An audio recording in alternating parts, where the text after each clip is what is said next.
Mm. Make sure they get the defendant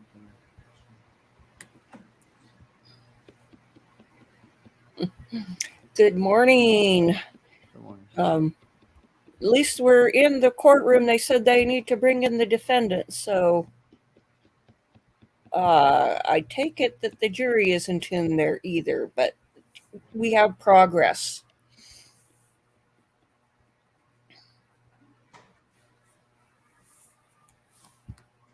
Hmm.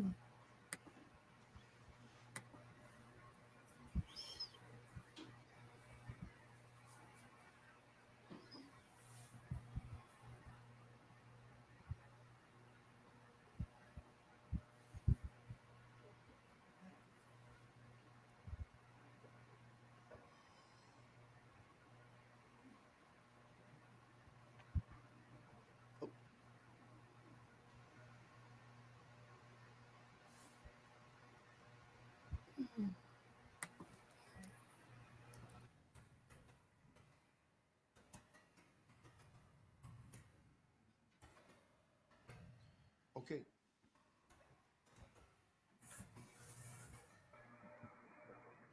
Okay. Do we have Detective Garcia?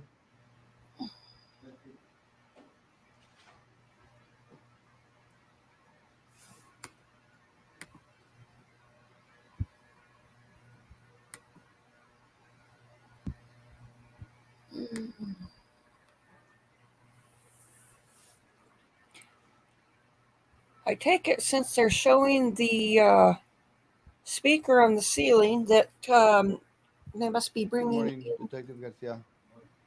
Please have a seat in the chair. Oh, maybe the jury's in place already. We're waiting for the jury to come in. Oh, okay.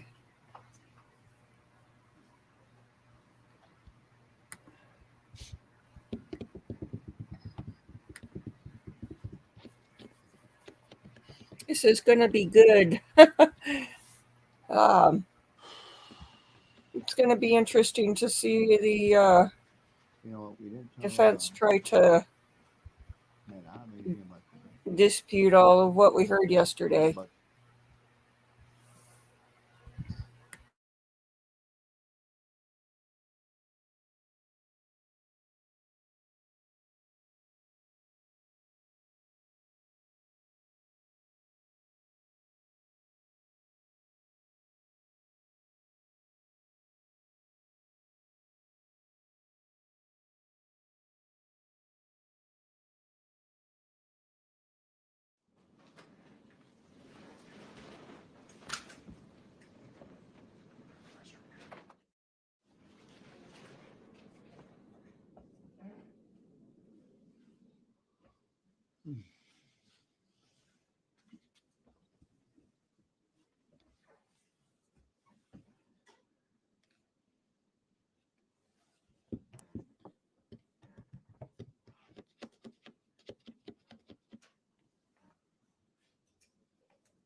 still on.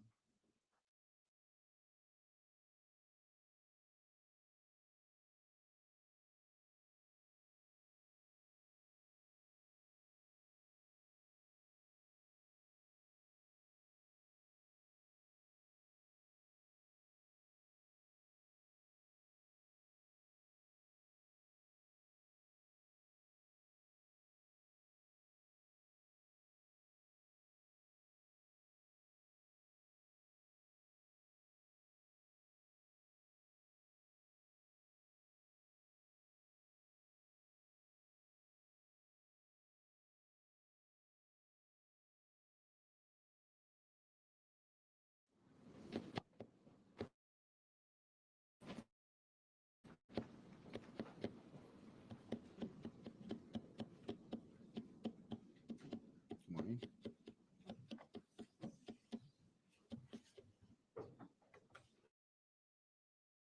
Morning.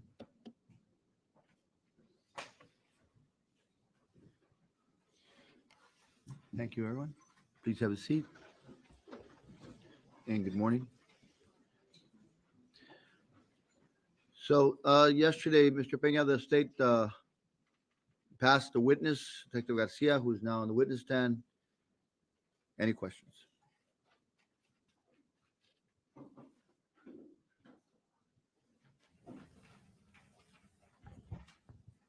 Is it on? All right, so let's check it out for a little bit.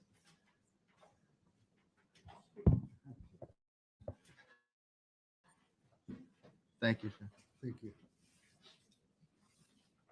May I proceed, Your You Honor? may. Detective Garcia, good morning. Morning. You arrived at the scene of the crime on April 9, 2018 at around 11:46, correct?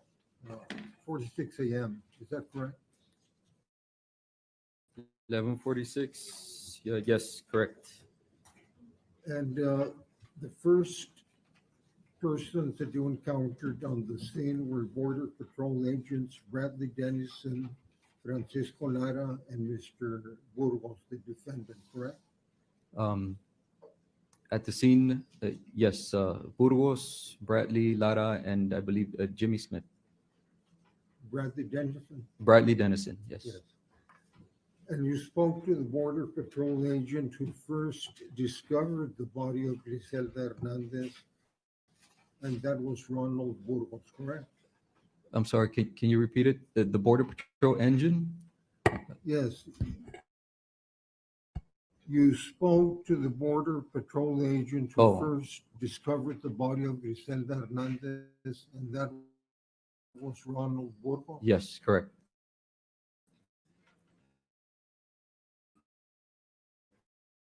You asked for his ID, That is correct. and they identified him as Ronald Anthony Burgos-Aviles, correct? Correct. And later on in the morning of that occasion, do you remember handing his ID back to Mr. Burgos? Yes, I handed his ID back to Burgos. Okay. And so Mr. Burgos correctly identified himself as Ronald Anthony Burgos-Aviles from the very beginning when he handed you his ID, correct? Yes, correct. You also testified that you recovered a Chick-fil-A receipt, which I believe is State's Exhibit Number 1, during your investigation of the scene of the crime Not of the scene of the crime. That was recovered later. later, but you did recover it, Yes. correct?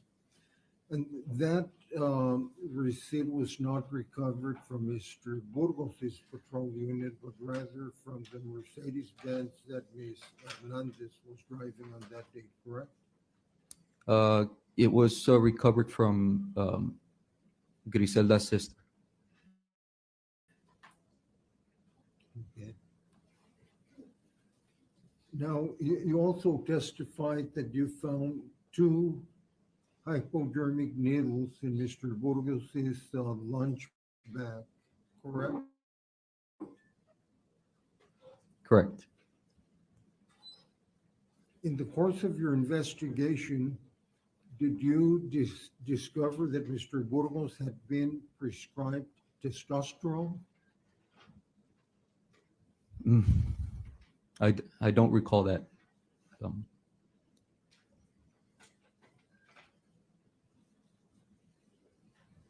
Did you conduct any investigation to determine whether Mr. Burgos had a legitimate reason for being in possession of the hypodermic needles? no.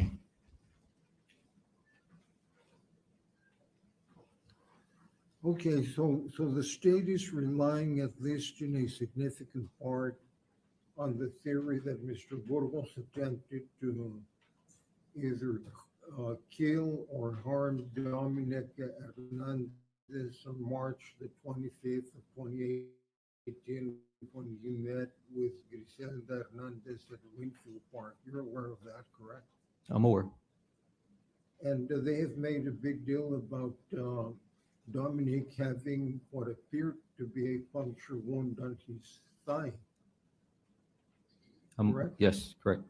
And you're aware that they claim that one of the 18 gauge, that the 18 gauge hypodermic needle that was recovered from Mr. Burgos' patrol unit matches the size of the puncture wound on Dominic's thigh, correct?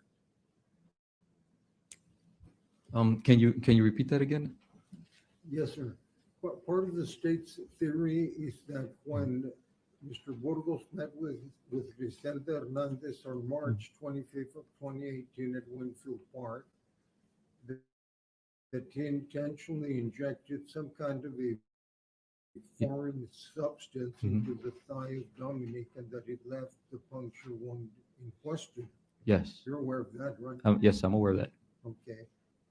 So knowing that that is an important part of the state's case, you decided that you were not going to make any investigation whatsoever to determine whether Mr. Burgos had a legitimate reason for being in possession of the hypodermic needle?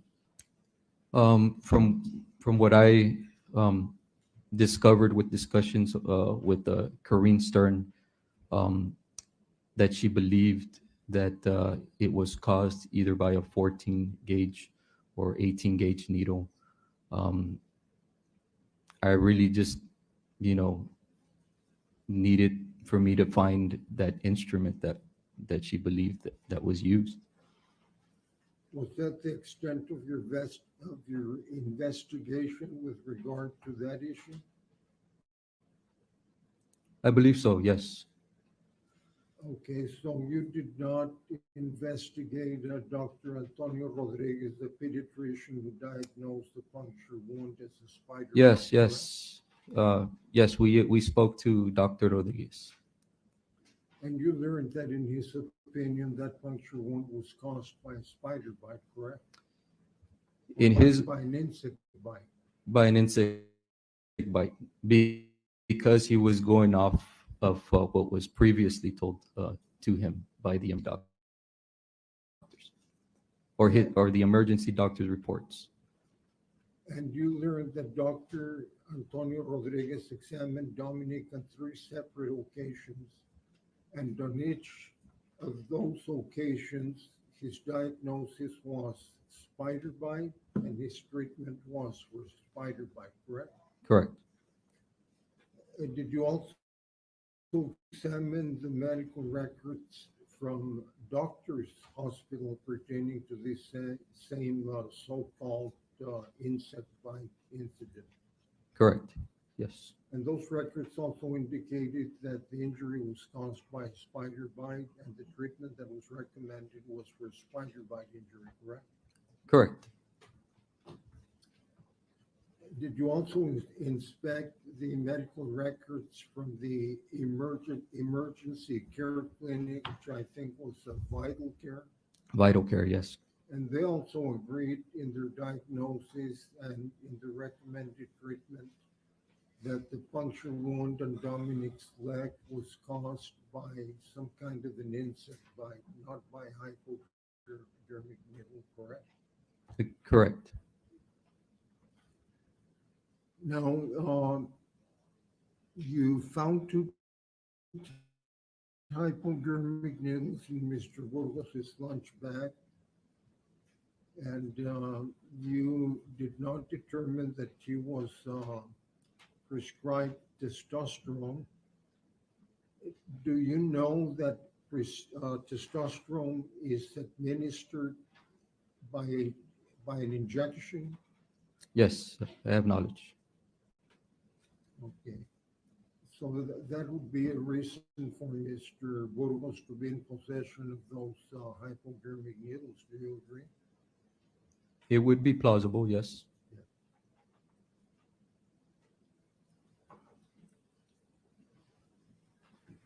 And this is part of your investigation. You conducted a criminal background check on Mr. Ronald Burgos, correct? Correct. And you found that he has never been convicted of a felony or even a misdemeanor, and that he has never been arrested for for any type of offense, correct?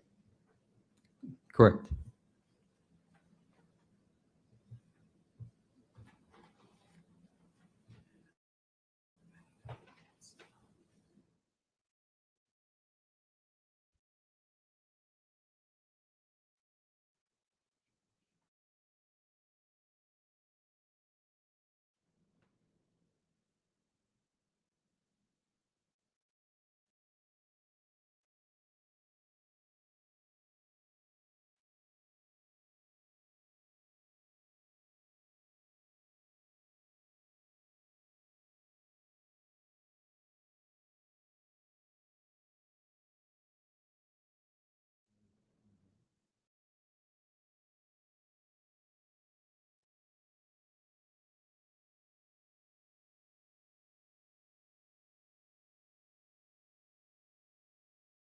Sorry to run around. Go ahead and pass the witness.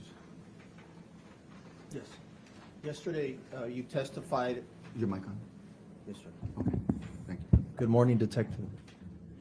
Yesterday, you testified on the dirt trail where you found Grizelda Hernandez. Do you recall that testimony? Yes, I do. And you described there that there was a lot of blood on the trail, correct? Correct. You went over some of the physical items that were there. Do you remember any additional physical items that were on the dirt trail that were collected? That were collected. I would say that there was additional items collected the next day. Yes. Okay. Do you recall if and I think we saw the pictures yesterday. There was a rock with blood on it. Yes. Correct. Do you know if that rock was collected? Yes, it was. Okay. Did you find any other evidence belonging to Grizelda on the dirt trail? Belonging to the dirt to Griselda on the dirt trail.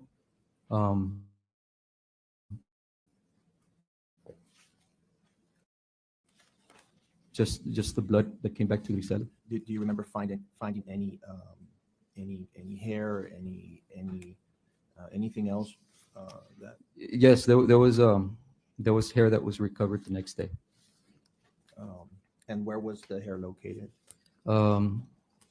It was recovered in the vicinity where Griselda was, and there was also some hair by where Dominic's body was found. When I asked you yesterday, but did you all search for a weapon around that area? Yes, we did.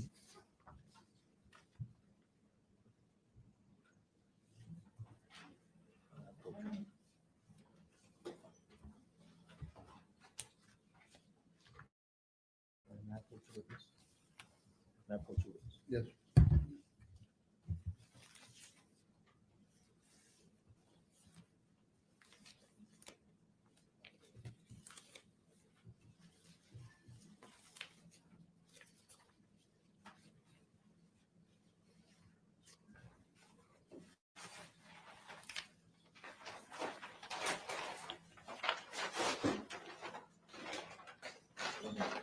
Show you what's been marked. That states Exhibit 5. And ask if you recognize this exhibit. Seen it before. You want to put on some gloves? Sure.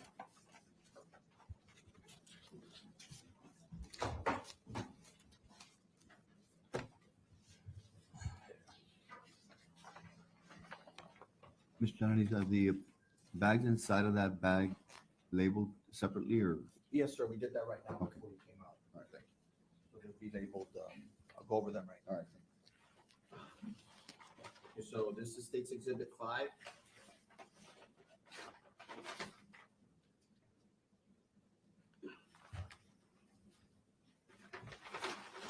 I'm going to show you what's been labeled as State's Exhibit 5.1.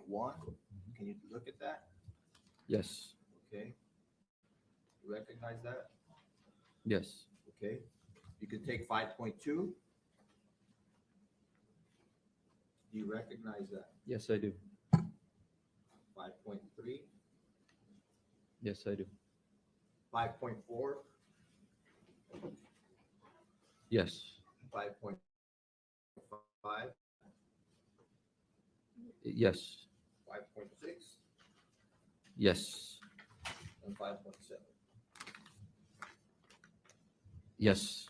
And what do all these items have in common? They're strands of hair, and they're the rock with blood. And where were they found? They were found in the crime scene. So this is exhibit 5, and we labeled it 5.1 through 5.7. Thank you.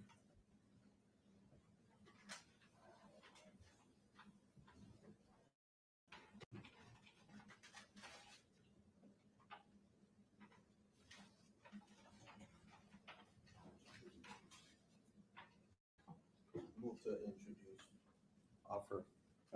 States exhibit 5, which contains 5.1 through 5.7. Any objection? Objection to order. Admitted.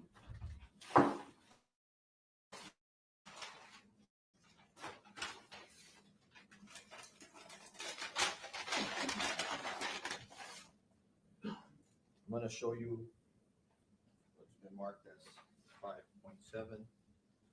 You remember seeing this item, Yes. and what is it? It's the rock that was found near Griselda and near the left white shoe. And what is on this object? This rock? Blood.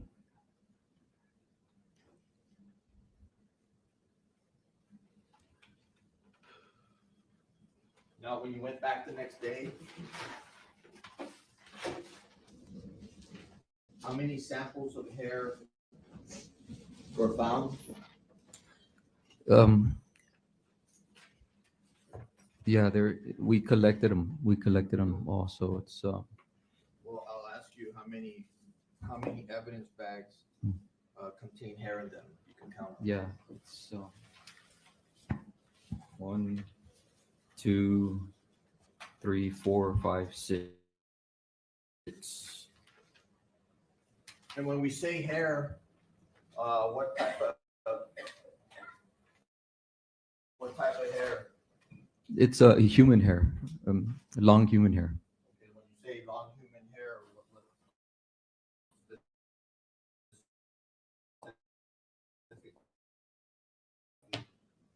what gender? Is this hair consistent with her hair? Yes.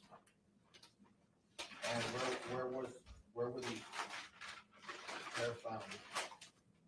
Again, they were found where Griselda was found and where Dominic was found. Do you know if you all tried to do DNA on this hair? Not those hairs. Do you know why not? Because there were several sharp force injuries on the top of her by her head area, and we knew that it was just hair that was cut off by during the attack. So your testimony is that the hair that was found along the trail was hair that was cut during the attack. Yes.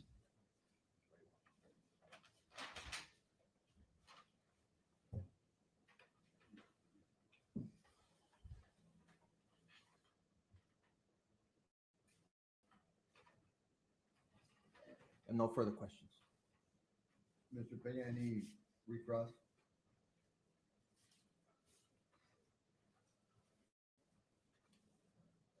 Just a couple of questions from me.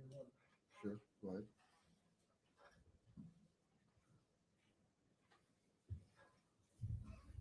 Detective Garcia, as the lead detective, you review the reports, the incident reports, and the supplement reports prepared by other investigators who are assisting you in the investigation, correct? Correct. There are many of them. So you had occasion to review the interview that was conducted by Investigator Elizondo and by Investigator Reyes of Mr. Burgos-Aviles on April 9, 2018.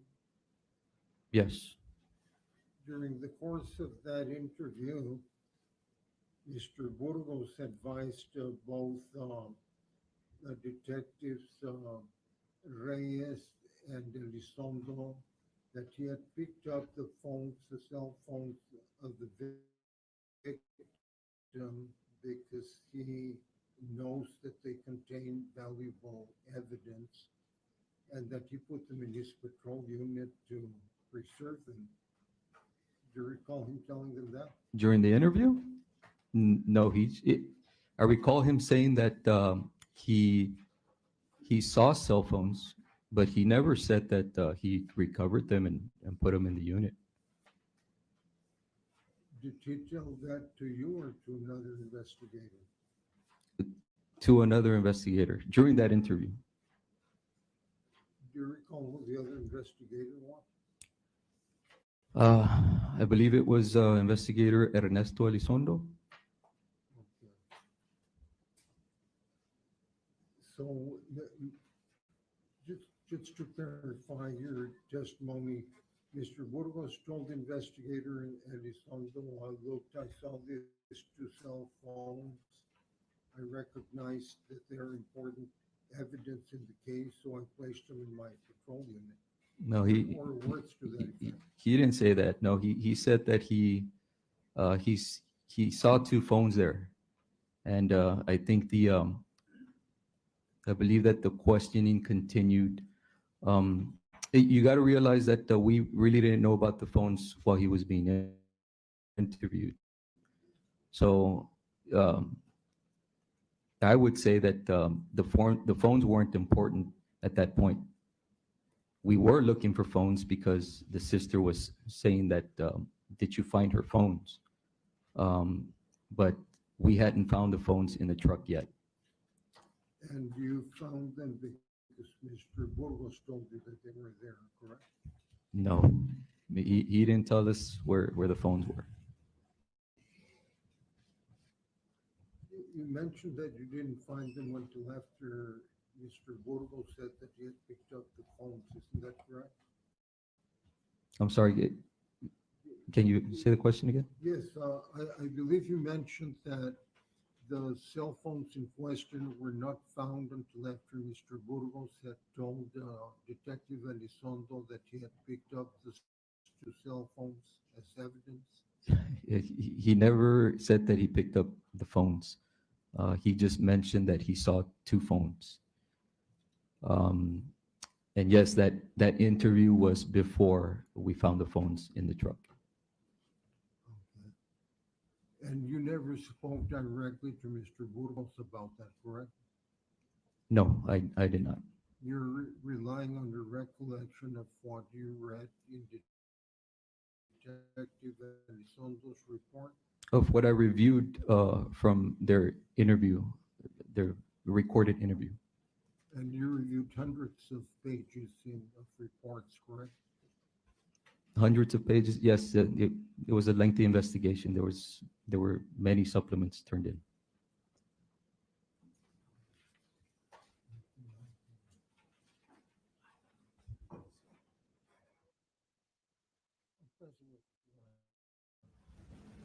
You would agree that the two cell phones at a double homicide crime scene are important? Yes, definitely. That they could contain very important information, Very, very important information. critical to the investigation. Yes. And when you first arrived and made contact with Agent Burgos at the crime scene, did he mention to you at that moment that he had recovered or had two cell phones in his kilo unit? No, he did not.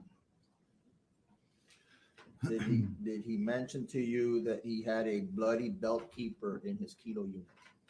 No, he did not. No further questions. Anything else? Frank? No, Your Honor. No, Thank Your you. Honor. Detective Garcia, you may step down. You are released, so you may go back to business. Thank you, sir.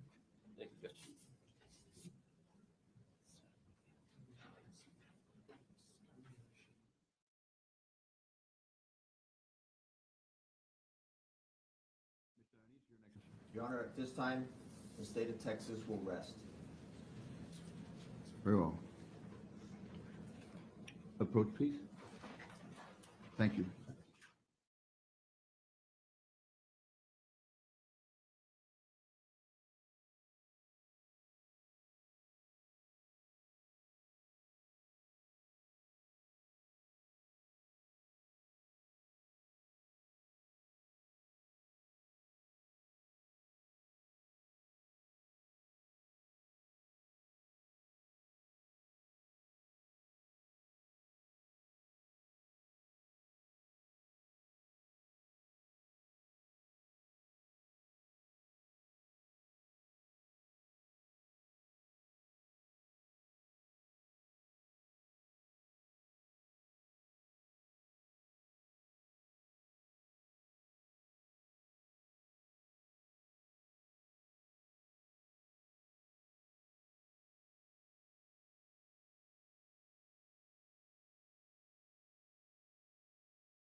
I guess I can talk instead of typing.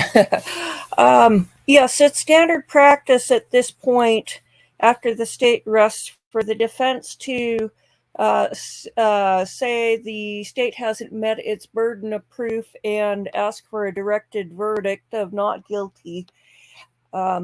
It's almost never granted. Um, I can't think of one case where it has, but yeah, you might see it occasionally on a movie or something, but I can't think of any cases. Anyway, so the judge will say no, we're going to continue, and then the defense presents its case, or not. The defense doesn't have to. It's usually the case, but sometimes you get a very cocky defense or defendant who is representing himself and rests his case, and they always do this at the halfway point, whether they've got any shot at being granted by the judge, because they have to preserve the issue for appeal, and so much of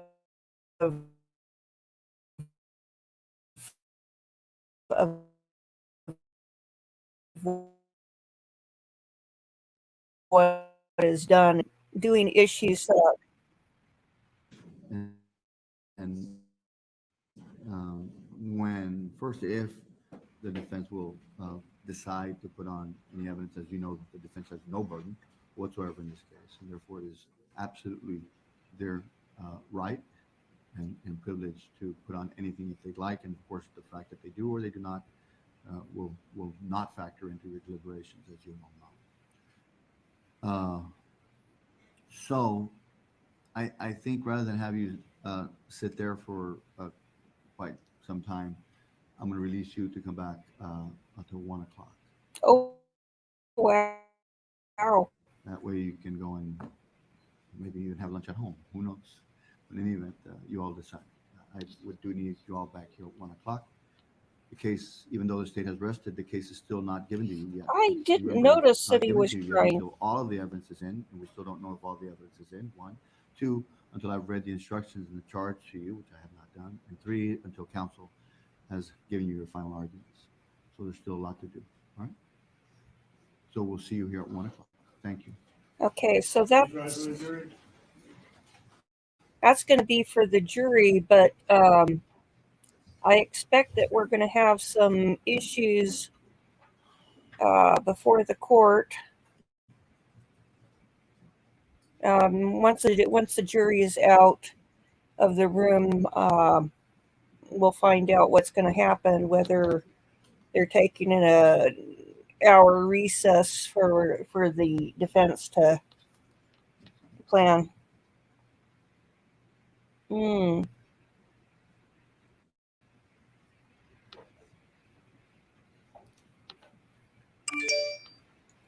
Holly, was that? I think that was from last week when Laura was crying and they asked for a mistrial.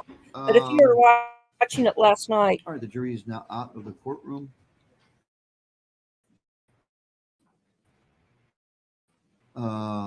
There is a motion that was filed by defense. No? Yes, Judge. Ms. Pizzell is going to argue the motion. It's a motion to strike Dr. Stern's testimony as false and misleading. All right, come on up. I'd rather do it, unless you need your laptop with you for this, I'd rather do it up here than do it across the courtroom. Thank you.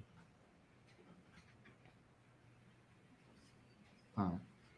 Counsel for the state, whoever, thank you. You may proceed. Thank you, Your Honor. We have filed, I believe last night, a motion that this court in the state to, and I actually have a hard copy of the motion coming. If I can grab it. We want one. Okay. Yeah.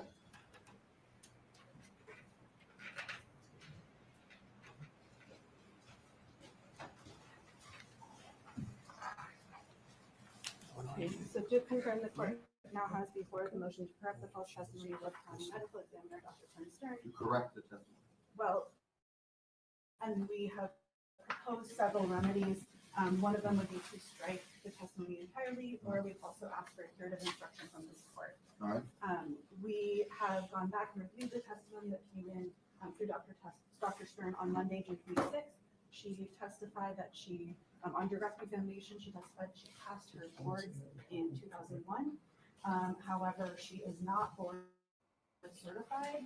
On cross-examination, she was asked what she was referring to by that. She said my medical pathology board, and when she was asked on what date she was certified, she said 2001.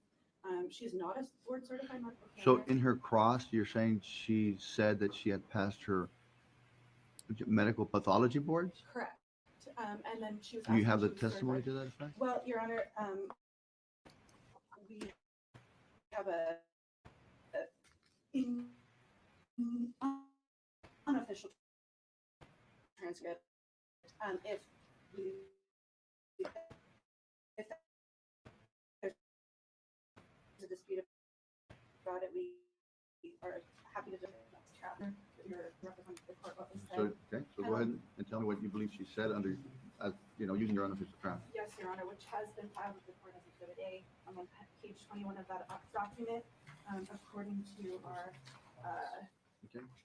according to our transcription, Mr. Pena said, "Doctor, you mentioned that you passed your boards. What exactly were you referring to?" And she said, "The American Academy of Forensic, the American Academy of the American Board of Pathology, my forensic medicine boards given by the American Board of Pathology." Mr. Pena, I see. So what date did you get certified? Stern. It was in 2001. And so our position is that Dr. Stern has at least created the misleading impression that she is a board certified pathologist, which she is not. Mr. Alaniz called her and we had a conversation with her yesterday morning in which she clarified at that point that she only passed her board. She has not been officially certified. However, she is a certified doctor of osteopathy. We recognize that. But since Dr. Stern was introduced as the state's only expert witness on the actual nature of the wound at issue, it's been a major part of their case. There were 3 different medical professionals who saw Dominic at the time of the injury within 24 hours and all reached the same opinion. Dr. Stern was the only medical expert to reach a contrary opinion, and the state introduced that testimony to prove that. So the board, all medical doctors have to pass a board, Yes, sir. right? Do we, am I saying that correctly? Do I y'all believe know? that to I be true. don't know that. Maybe perhaps we should have a doctor here to that effect. But I believe that sort of like a lawyer passing the bar, right? Yes, exactly. I think that's a way to explain to me. So assuming that that's correct, I hope that whoever's listening to this doesn't think that we are whatever for thinking that. But in any event, when she said I passed the boards, she was being truthful. What your concern is that when she, at cross, when she said, I think you have the language that you allege she said, which is when she was asked which boards did you pass, and she went through a litany of, was it a laundry list of things or was this an attempt to describe it? Your Honor, my interpretation was that it was an attempt to describe. I can read it back if you'd Please. like, because I don't believe any of those assertions were complete. Again, Dr. Stern responded, the American Academy of Forensic, the American Academy of the American Board of Pathology. Can you slow down just a bit? Yes, no. So she said the American Board of Pathology. Correct. My forensic medicine boards given by the American Board of Pathology. And I'm aware that Your Honor has before you Exhibit B to on the pending motion, which is official letter from the American Board of Pathology certifying that Dr. Stern has not been certified by the board. We believe this is yet another issue going to her credibility. She has been certified as a doctor, but not as certified pathologist. I know many doctors that I would not like performing an autopsy and identifying wounds, even though they have been generally certified as a medical practitioner. And again, this is allegedly her opinion testimony is kind of the missing link for this part of the state's theory, and it goes against the weight of the other licensed medical professionals.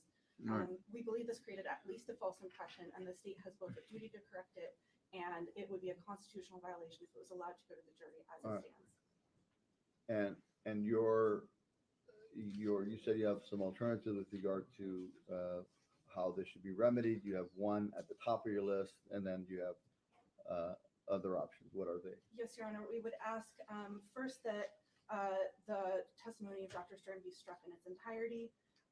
We, in the alternative, would ask that this court issue an instruction informing the jury something to the effect of that according to the American Board of Pathology, Dr. Stern has not and is not board certified, has not been and is not board certified. That this court issue a further instruction that Dr. Stern's testimony to the contrary should be considered in relation to her testimony as a whole. And 3, that this court instruct the jury that it may reject the entirety of Dr. Stern's testimony and conclusions on the basis of her lack of candor to this court. Did you say and in the conjunctive or is it disjunctive 2 and 3? We would defer to your honor, but our position, I believe, is clear that we believe the testimony should be stricken in its entirety and at best limited by this court. Okay, thank you. Mr. Alanis. Yes, Your Honor. I was informed of this situation yesterday morning. We did, like Counsel Posel stated, we did call Dr. Stern. I wanted to try to clarify this. Dr. Stern was clear in explaining that she never said she was board certified or a specialist. She said I passed my boards. I don't consider the transcript that counsel is presenting to the court as being an official transcript. And also, this is compiled from YouTube and other social media or other internet sites showing the trial. So I would not agree with the transcript, but it is clear that Dr. Stern did say that she passed her forensic boards in 2001, that she's a member of the National Association of Medical Examiners and the American Academy of Forensic Sciences. That's what she said. It's a far cry from what counsel's alleging that she would have come up here and intentionally misrepresented or given some sort of false impression to the jury. To the jury, where they're making reference to the questioning by Attorney Peña that says you mentioned that you passed your boards. What exactly were you referring to? You're reading from where? I'm reading from what she submitted to the okay. court. It says Stern, the American Academy of Forensic, the American Academy of American Board of Pathology, my forensic medicine boards given by the American Board of Pathology.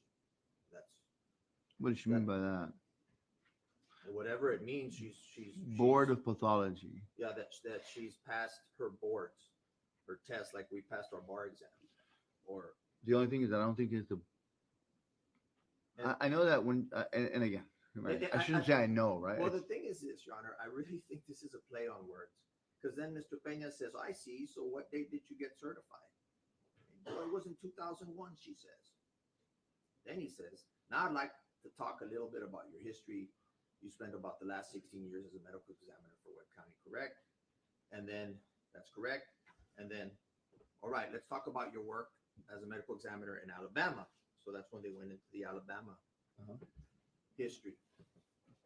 So, my concern is this, Your Honor. The jury is the judge of the credibility of the witnesses. What they hear and what weight they give to our experts is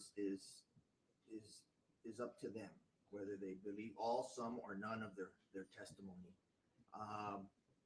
Really, what the best remedy for this would be argument. At closing argument, we never presented her as a specialist, a board certified specialist. The record's clear that Dr. Stern was honest in her responses. The one that injects the word certified into the questions is Mr. Peña. But then again, it's that word certified is so broad. If he would have said, are you a certified specialist? Let's put the word certified out of the equation for a little bit and just concentrate on whether or not she passed her board of pathology. Okay. Did she say that she had passed her board in pathology? Yes, she did. She's passed her boards. And, Well, but in pathology? Because everybody has to get a specialization, right? I mean, I don't know how this works, and perhaps we need clarification on that. How does that, in other words, can you all agree, look it up to see what y'all can agree on with regard to how a medical doctor actually gets, they go to medical school, they go through all the rigors of that.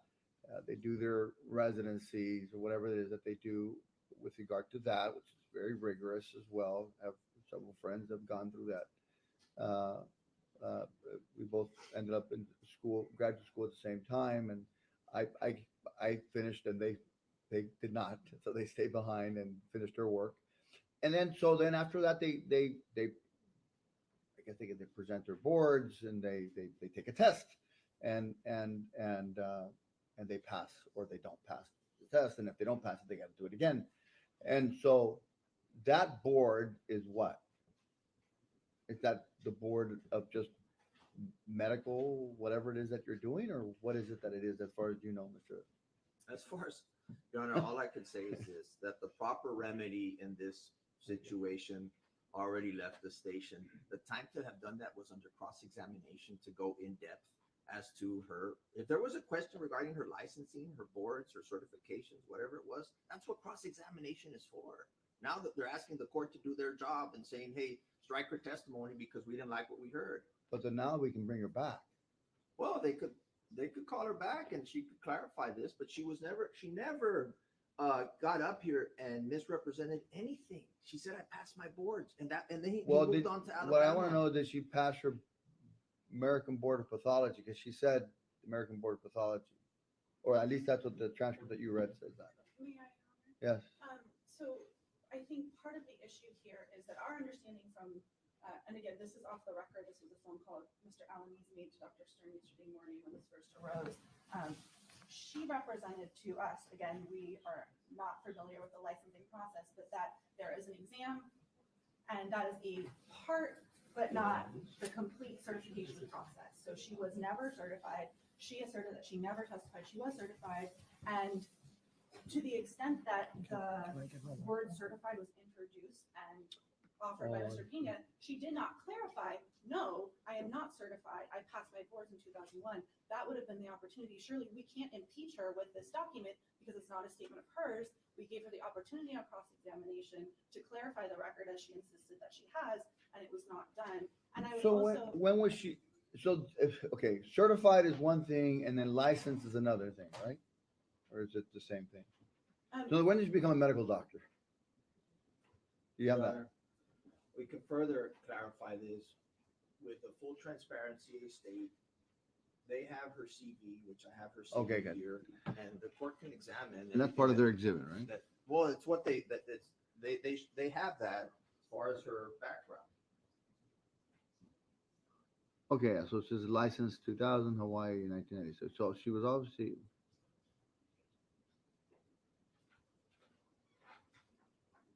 Well, she did say American Board of Pathology, Forensic Pathology Examination 2001. She does say that. It says pass, what does it say, pass tests, pass boards? It's a difference. Well, all she says is that I don't know what question you all asked her, asked American Board of Pathology, but it says here that Dr. Grinstern is not a diplomat of the American Board of Pathology. So I don't know what it is that it. I would ask your Honor respectfully to continue reading the rest and has not been certified by this board. Right, but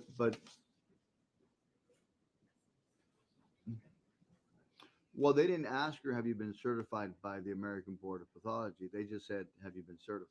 Are you certified? When were you certified? And so I'm not sure.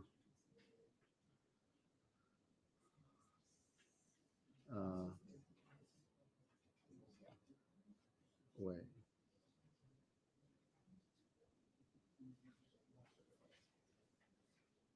Your Honor, Yeah. if you look and we can mark this as an exhibit, which I'm holding.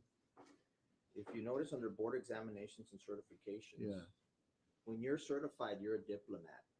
And look what she says on board examinations and certifications. Under the National Board of Osteopathic. Oh, she's a diplomat. She's a diplomat. And then look what she says on the American Board of Pathology Examination. examination. There's no misrepresentations here, Your Honor. It's all there.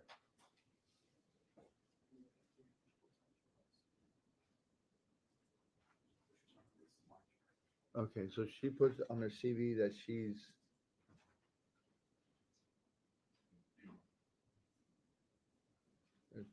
I guess the distinction she makes between the National Board of Osteopathic Medical Examiners, which also is a medical examiner license.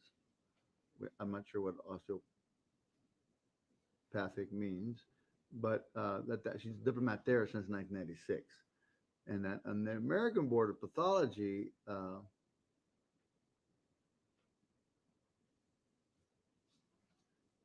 She classified it as forensic pathology examination 2001,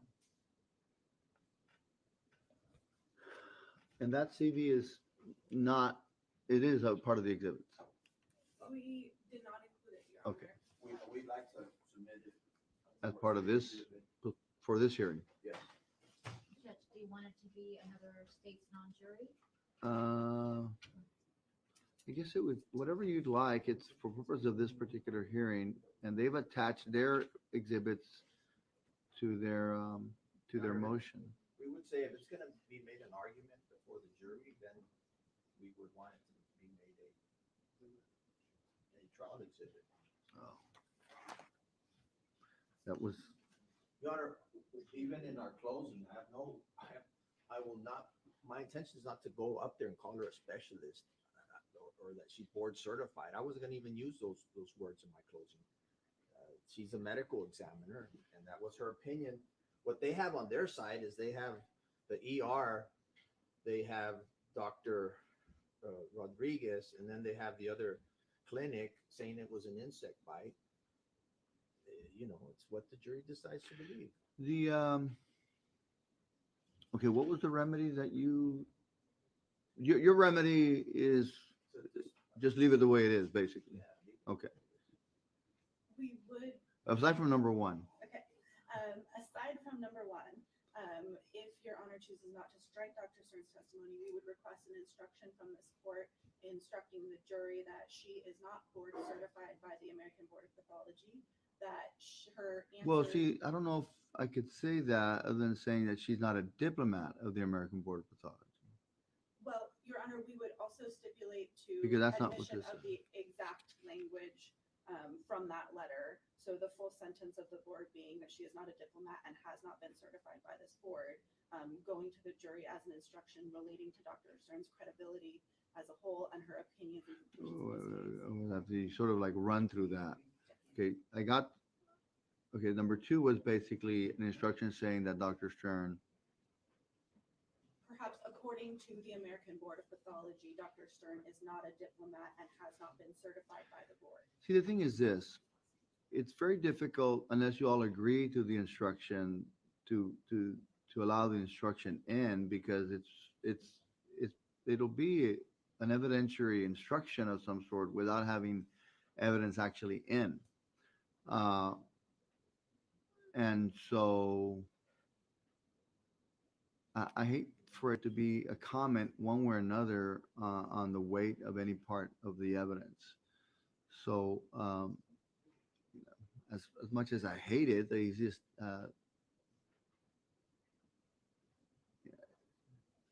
Mr. Alanis, as much as I hate it, it would have to, if you all could find the words to perhaps agree on in terms of that, that as opposed to an instruction on what Dr. Stern is not a certified diplomat of the American Board of Pathology. I think she would probably testify that if she came to testify, she would testify that she is not a diplomat of the American Board of Pathology. That would be an easy stipulation to make. And so that would then be able to be used by defense at argument that in fact she is not a diplomat of the American Board of Pathology, and therefore and that she may have said this or that with regard to that particular question, because that particular question in its entirety was not asked. It was asked sort of like in pieces after her response was. And I don't know if are you certified, if it should have been, are you certified by the American Board of Pathology as opposed to are you just certified? Well, yes, Your Honor, in context, immediately following her response that she passed her forensic boards of the American Board of Pathology and was asked when she was certified, and she gave the date that she passed the examination. I believe that, that was her opportunity to clarify, as she insists. You have to ask the questions. I get it. Okay, so that's what because you're saying that I should instruct them that she is not, and then you're saying I should also instruct them, what? That her representation otherwise or failure to clarify goes to her credibility and the jury may consider it.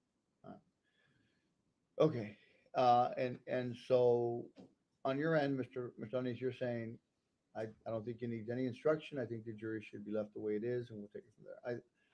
I strongly should agree that you all should, because the other than that stipulation, it would have to be her to be brought back, and then you would have to ask her those questions. Well, Your Honor, yesterday, when we were discussing this in the conference room, Mr. Alanis had potentially indicated stipulating to the admission of that letter to the jury. We would also accept that as a remedy if the district attorney would agree. Well, my official position is You're gonna get this in, and you would have no objection to the CV in, if he does that, or? Mr. Peña, Mr. Bogg? that'd be the only way that we would concede. One of the, you, Okay, sorry, yeah. And in exchange, That's what I have. her CV and this letter. As long as, Judge, I would also ask for a stipulation so that we could read her testimony during arguments. And I understand there isn't an official transcript. But there, if you ask for it, there could be an argument, probably. It'll just take a little bit to get it out, but an argument. I'm not even looking at my court reporter right now. I'm very fond of Ms. Lentz, Your Honor, and I've bothered her a lot over these years, so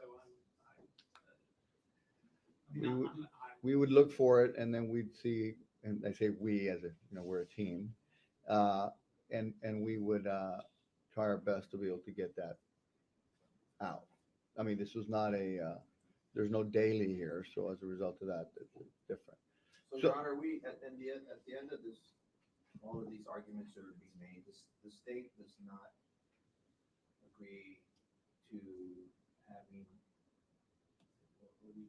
we respectfully object to. I thought you said you agreed No, with it. we object to the court commenting or instructing the jury Oh. on the testimony of Dr. Stern. That is the purview, that is No, the the- area of the jury. Oh, that's exactly what I want to avoid. I want to avoid that. So to avoid that, I think that you'd get your CV in, you'd get the American Board of Pathology letter in, and then you all would leave it up to argument after that. Well, I think right now a request was made, Your Honor, that her transcript be read in whatever way defense counsel wants to read it. Well, that was in conjunction with this. Well, correct. The problem is though, is now things can be taken out of context. That's your job to argue for or against. But the thing is, it's being taken out of context. I'm not even sure it's going to be your job, actually. It's going to be Mr. Alanis's Yes, job. it will be. And the thing is now it's going to be taken out of context without the witness on the stand to defend herself as to a clarification or what exactly it was that she meant by that testimony. It is what it is. I mean, it is what it is. Your Honor, if you give us an opportunity to. I mean, you can very easily clarify the way Mr. Alanis just did now. She didn't say she was a diplomat. She said she was under examination of it. In fact, she wasn't asked whether she was a diplomat. She was asked whether she was certified. All right. That's my hard inclination. So What's your heart inclination? to allow both documents in as evidence, if you all would so be inclined, and to allow that in, I think that it would then be. Your Honor, the other alternative I would ask the court to consider is having Dr. Stern testify telephonically. We can get her on the phone. She can be thoroughly examined on these questions. And that way the jury is able to hear from the doctor herself, which I don't think would take 5 minutes, 10 minutes. That would be over our objection if the court ruled. She testified in person, and we believe that the. Where is she? Well, she was released, we have to track her down, but. Well, you tracked her down last night, right? Where was she last I called night? her yesterday in the morning when I was advised. Where was she She yesterday? was out of town. But I could find out if she's in town. I could find out if she's here, Your Honor. You know where she's not. She's not in Alabama, Judge. So in any event, I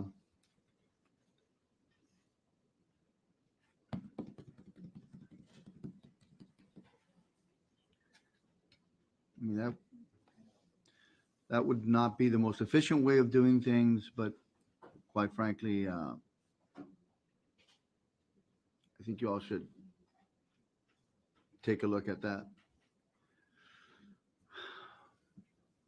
Because their request is also not being, in other words, I'm not striking her testimony.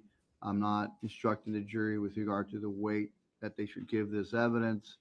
I'm basically just saying this has to be considered, and you all give it whatever consideration you want to give it, and you all could basically argue what her words were in consideration to what the facts are. At a minimum, Judge, that's what we would ask. And I believe that if that is the court's ruling, it would be over our objection because it is not enough to cure it based on the testimony that's had. And I can foresee a circumstance where if there is a guilty verdict and a death sentence, that habeas lawyers will go back and interview these jurors. There's no and question. Ask them if they believed that Dr. Stern was a board-certified pathologist. And based on everything that's happened so far, I believe that they will say yes, and it is only the court's instruction that can cure that problem. And I say that very much fantasizing Or- cross-examining doctors. Or she can just be cross-examined. Telephonically, Judge, I do not. No. It would have to be by video, the way your expert came in.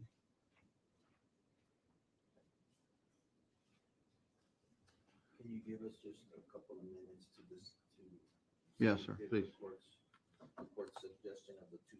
Well, but that, it is my suggestion, but I was hoping that both of you would accept the suggestion as opposed to having Mr. Boggs under, despite the fact that I think it was his idea to begin with, come up and say it'll still be over our objection. I guess he wants to create that sort of possibility. Or we can meet with them and just see if we can agree, concede. All right.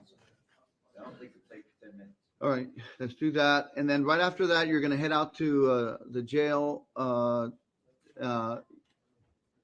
consult with, can we take him down there already, or do you need him here for some reason? I believe he can go, but Judge, we cannot start to consult with him until we. have reached The a time, conclusion of this. I will not start the clock until you leave. Do you want to go to the tunnel, or I'm just kidding. Until you leave the, you're gonna be like my kids, it's like, oh, don't start the clock yet until I actually start the game. And then, my 15 minutes are up then. So, you walk fast. I'll start counting after y'all leave the offices. The jury's not gonna be back till 1. So anyways, you may not be able to eat today. So we'll take it from there. Thank you. So get back to me here in 10 minutes or so. Please confer. Well, just so everybody gone? Everybody's gone? Everybody. Okay, good. So I didn't quite follow that. Are they? I didn't hear when they were going to come back. Is this exactly a recess or what? Let me see if.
Mm.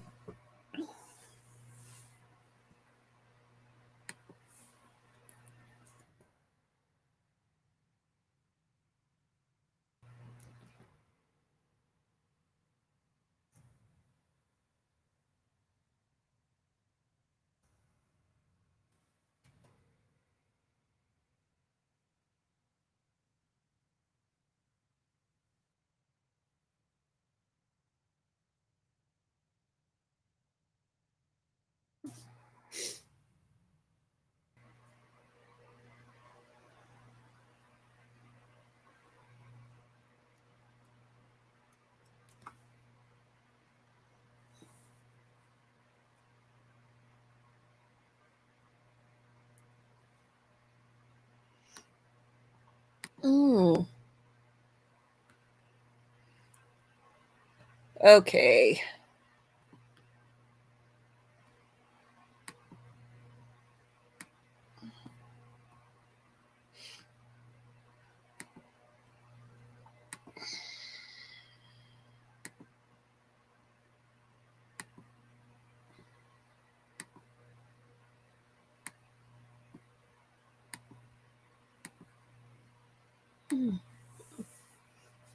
Okay, I'm not sure quite what is going on here, but I guess we have to play it by ear. Um, mm, well, there's so many people over in the law and crime chat that it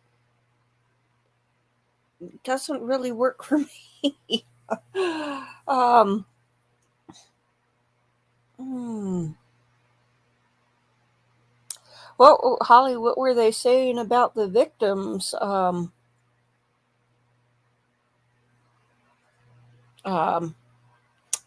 let's see.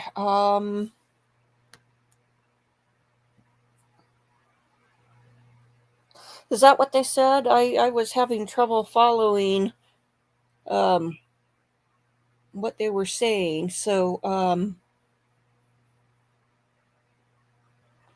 I hope. I'm wondering if they're going to have um, a long recess before they come back at 1 o'clock their time. In which case, there would be a nice long break, and we could set things up to come back. Let's see. Let me take a look and see what's on YouTube today.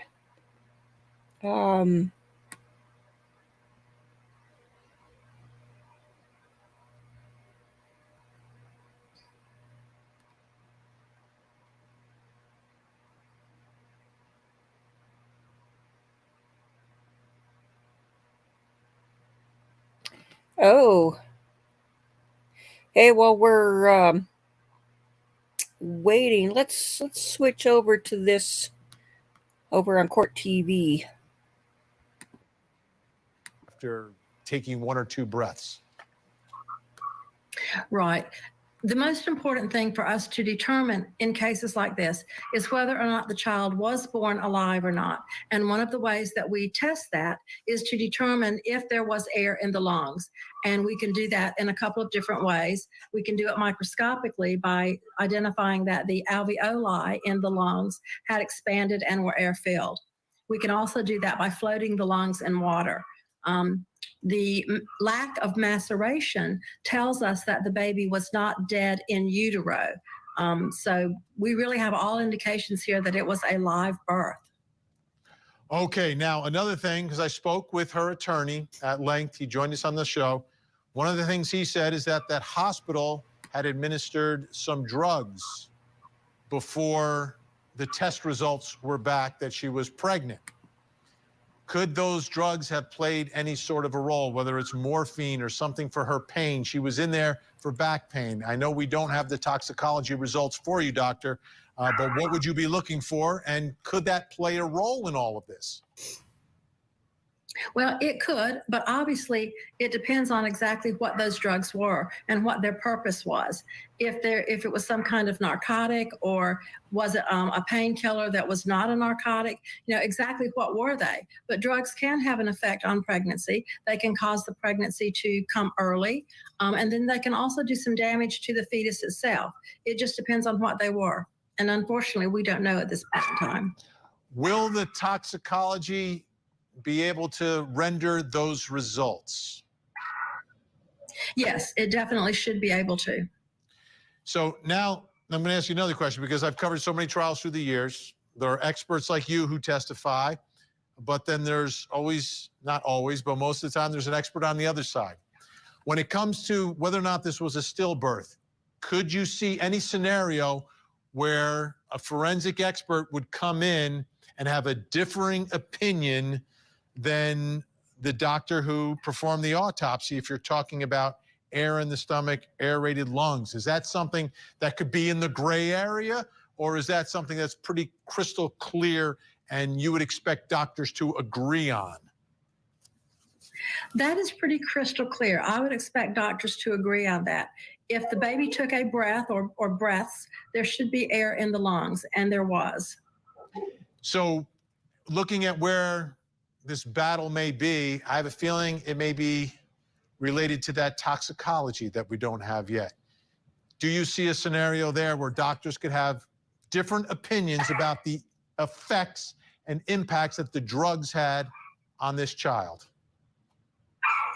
Yes, absolutely. And again, it depends on what those drugs were, and at what point they were administered. If it was something that could affect the fetus, that could affect the pregnancy, whether it enhanced it or whether it retarded it in some way, it absolutely could play a role. All right, doctor, I want to play one more thing for you here. This was the charge nurse during a police interview. Here's what he said about his observations, and then I'd like you to tell us if you see or hear any significance in what he's saying. Let's watch. He was blue, he was tucked in there. She had him wrapped in one and twisted and then folded under him, and two more on top of him, and then another trash can, a clean one, in the trash can. So when I broke it open, he was tucked, and there was nothing. Sorry to hit.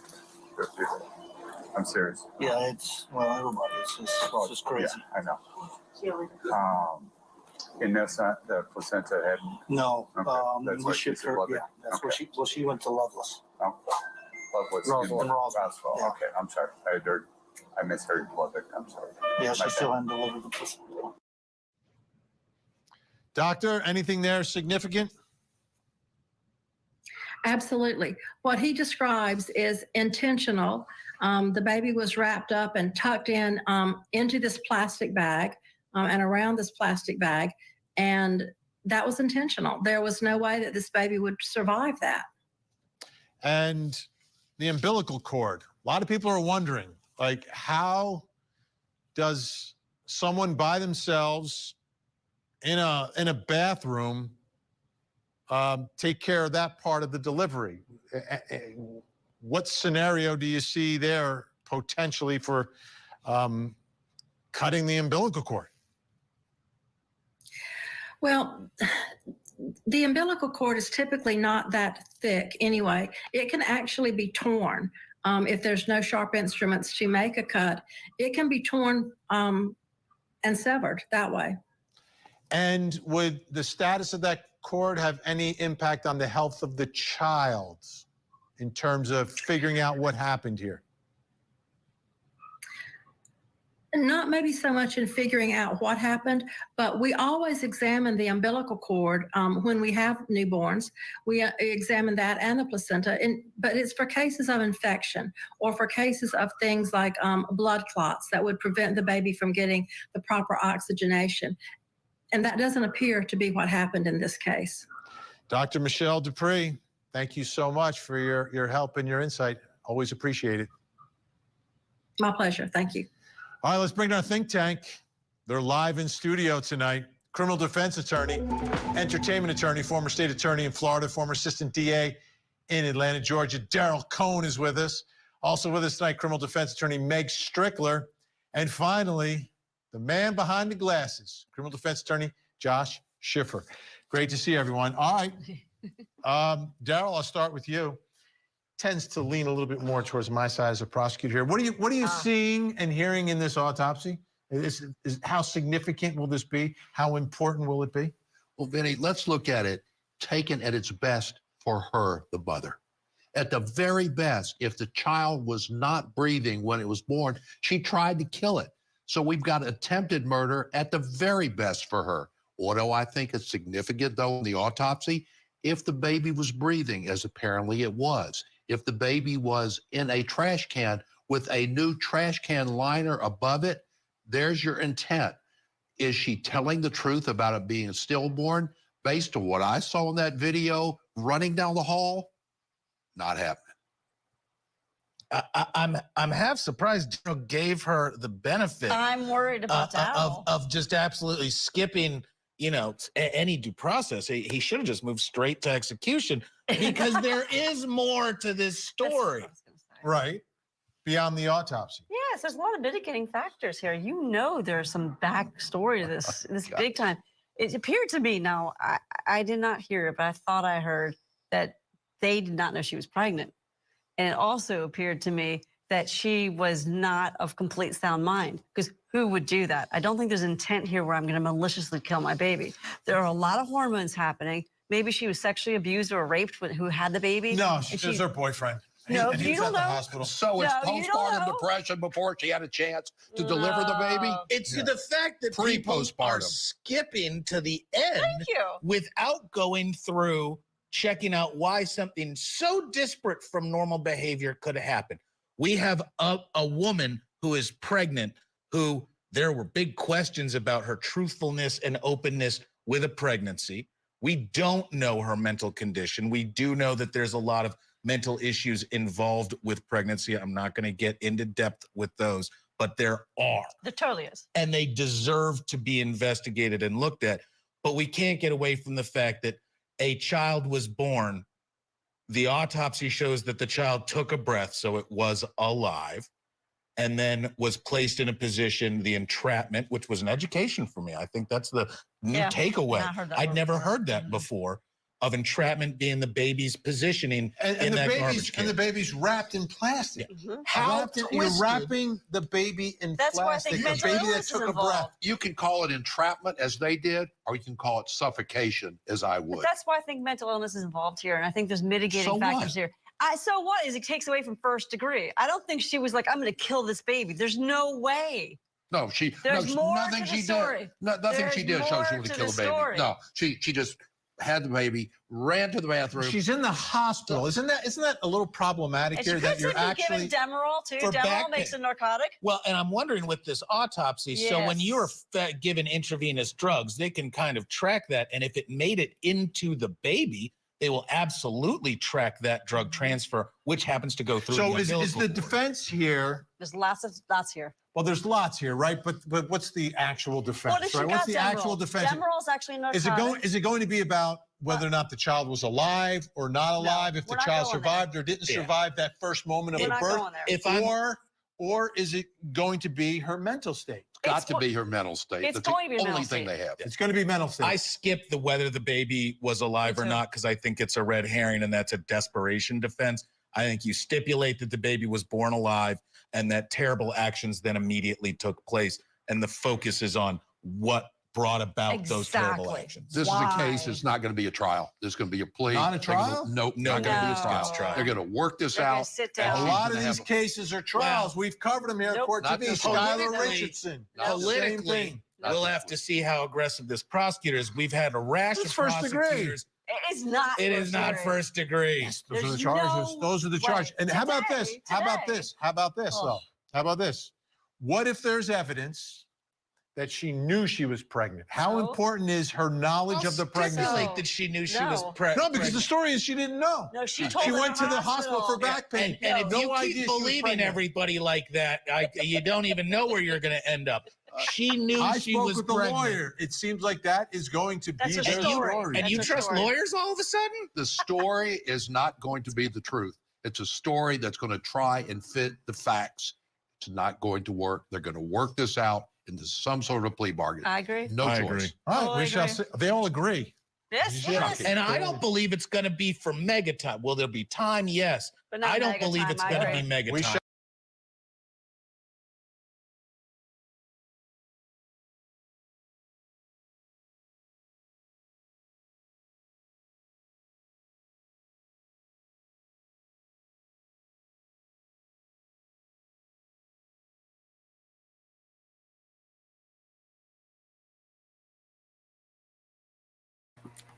Let's take a look and see if we can find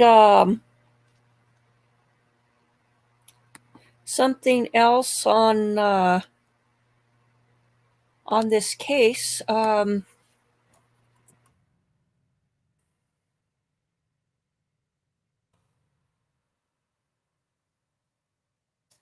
Let's see.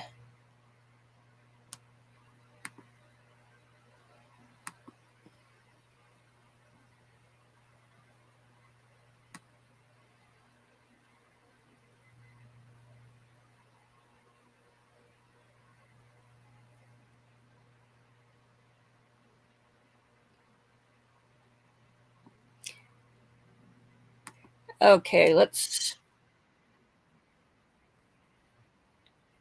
see. Hi, Rosa? Yeah, that's me. Okay. Is this your family? Yes. Okay, hi, I'm Detective Gonzalez, Artesia Police Department. What questions do you have for me right now? What's gonna go on? Like, what can I be with her? Can She's getting life flighted out right now. okay, So they're taking her right now. okay, I haven't spoke to her at all. okay. So like, what's gonna go on? Like, what's gonna happen with her? Like, So she's gonna get treatment before we even talk to her because she needs to be stabilized. So Mhm. that's why she didn't life flighted out. okay, Once she gets stabilized, we'll try and talk to her. The baby's gonna go up north for autopsy. mm-hmm. More likely it'll be done within the next day.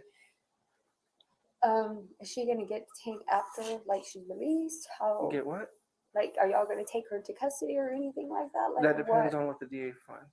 We have to wait for the autopsy to come back to see what happened because right now with how everything happened, we're gonna do an investigation, get more information from the OMI, Office of Medical Investigator up north. Mm-hmm. And with that, we present that to DA, see what the DA wants to do with charges, if any at all. Okay. Okay. So they already took her out. No, she's getting life flighted. She's right now being set up to go to the. What happens? What do you mean? Before the DA makes a decision or that? It should be pretty soon they make a decision. Because with the age of the decedent, they usually expedite autopsy reports and such. With normal people that pass naturally at home, takes a couple months for us to get reports back. Stuff like this, we'll get it back pretty soon. Okay. So Still moving, they don't know. They we don't know yet. don't know. That's why he'll be going up north. Has y'all's information been taken yet? He took my driver's license. He took her driver's license. Okay. My phone number. My phone number. Yeah. So, even though she's of age, if she's not available to be contacted, can we put you down as next of kin for all my? Okay. And you'd be grandmother? I'm mom. So you'd be I'm the her mom. you'd be the decedent's grandmother. Yes. Okay. Just wanted to make sure. So that's her boyfriend. Mr. Boyfriend, do you have a driver's license? No.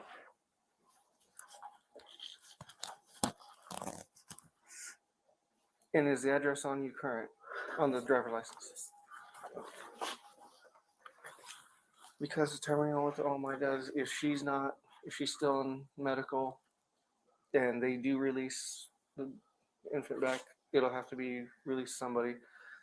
It'll be up to OMI who they determine next of kin is. Maybe the parents, but maybe you. Okay, so that's where we're gonna get everyone's information. I'm just gonna run your name through the special on radio. Okay, so I'm just gonna call them.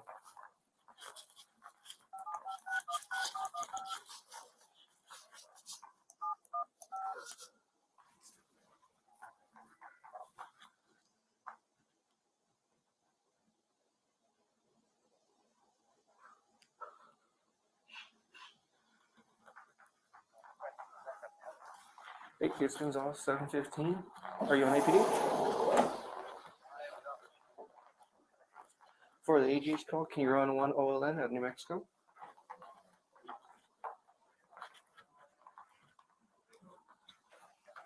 It's 517. Should be. All right. Thank you, sir. Appreciate it. Oh, you as well. Here we go. Thank you. Should I, as soon as they're done with her, like if everything's okay, will I be able to bring her home with me? Yes. I will? Yes. Okay. It's, I don't know where she'll be going. With me? No. To my house? I mean, like. When she gets life flighted. I don't know which one. They told me Loveless. Loveless Regional Center. Yeah. Loveless Regional? Yes, yeah. That's my card. Get a Okay. hold, keep a hold of me. Okay. So if she stays at Loveless and then she gets released, she can go back to y'all. Okay. And I'll be in touch with you to try and set up an interview with her. Okay. Would y'all mind talking to me later when y'all are okay? Yeah, I was with her.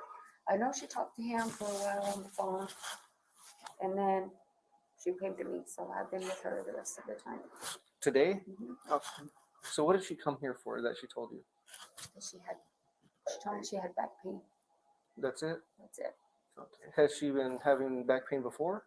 Yeah, she's pain for her and her hips is no, I mean, she was born with like her, I don't know, it's like crooked.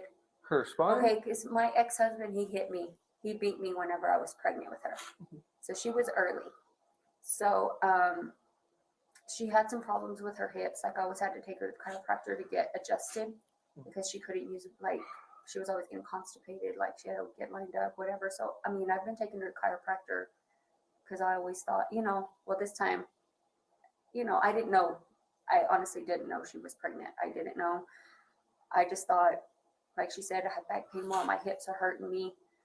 I think I need to go to the chiropractor. I said, okay, let's go tomorrow. But she was like in really a lot of pain and, When did it start?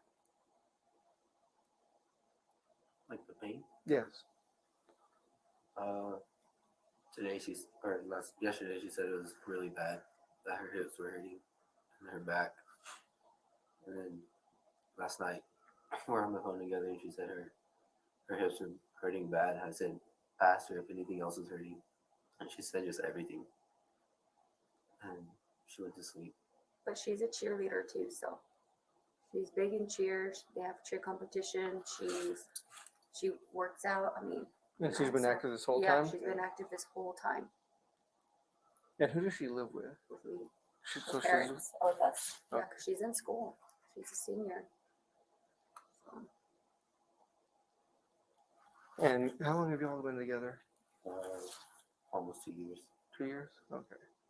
So I'm not trying to be rude, but you are more than likely would be the father? Okay. It's- no, we get it.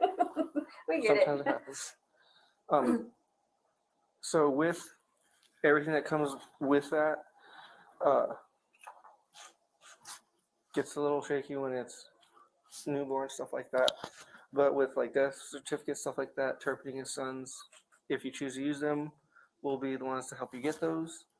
Other than that, because that's all really you'd need, and they can help you with the afterlife care. Okay. Mm-hmm. Do y'all have any questions for me right now? Okay. You have my number. You can. That is my work phone. If you want to text me Okay. or call me, I have my email on there as well. Okay. Sergeant and I got your information right. Yes. Okay. Let me give you my card too, so you can give me a call. All right. just because I want to make sure everyone stays updated, okay? Like I said, I don't know. There will be charges that will be up to the district attorney's office, if any are even done, okay? Okay. It's too early in the game to know right now. Okay. So we're just gonna do the initial investigation with, I was on the phone with our dispatch, so all mine will be here in 45 minutes. It's one of their field agents. Okay. And they're the ones, so in the state of Mexico, we're not allowed to touch anybody that's passed. Okay. They're called a decedent. They're the only ones allowed to actually handle somebody. So we wait for them to even do anything. So hospitals allowed to do it because they do care, life-saving efforts. Whenever life-saving efforts cease, no one's allowed to touch them. So we have to wait for them to show up before we even start that side of stuff, okay? Okay. So she's getting life flighted out. We'll talk to her later. Okay. That's if she even wants to talk to us, if she chooses to, because she still has her constitutional rights. Should I get a lawyer for her? Should I? You can, that's your choice. I can't tell you what to do.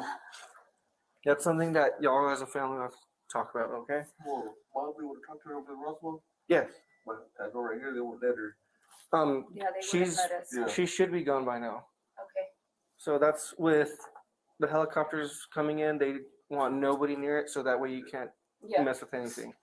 Because if any of their vitals go off, they'll stop it, which could be an issue for if they need care immediately. So that's why whenever someone gets life flighted, they just cut off every contact with the family, Okay.